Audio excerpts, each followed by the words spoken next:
మందు మాంసం నైవేద్యంగా పెట్టి కొలవటం ఆనవాయితీ. కానీ అక్కడ ఆంజనేయ స్వామి కూడా సంక్రాంతి పండుగ సందర్భంగా 3 రోజుల పాటు నాన్ వెజ్ నైవేద్యాలు సమర్పిస్తారు.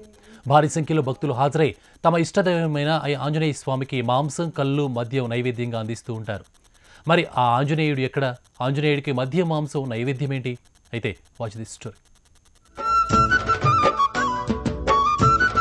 ఇదిగో ఇది వనపర్తి జిల్లాలోని చింతలకుంట ఆంజనేయ స్వామి గుడి. పెబ్బేరు మండల కేంద్రానికి 8 కిలోమీటర్ల దూరంలో ఉన్న పాతపల్లి గ్రామ సమీపంలో ఉంది.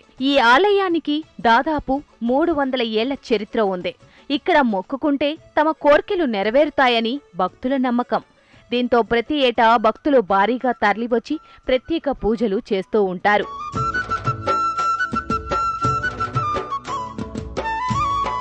అయితే ఆంజనేయుడు అంటే ఎక్కడైనా తమలపాకులతో అలంకరణ చేసి వివిధ రకాల స్వీట్లతో నైవేద్యం సమర్పిస్తారు. కానీ ఇక్కడ డిఫరెంట్. ఆంజనేయ స్వామికి శాకాహారం బదులు మాంసాహారాన్ని నైవేద్యంగా అందిస్తారు భక్తులు. కోళ్లు, మేకలు, పొట్టేళ్లు బలిచ్చి వాటి మాంసంతో ఆంజనేయుడికి ప్రత్యేక పూజలు చేస్తారు. ఇలా 3 రోజుల పాటు జాతర జరుపుకోవడం ఇక్కడ ఆనవాయితీ.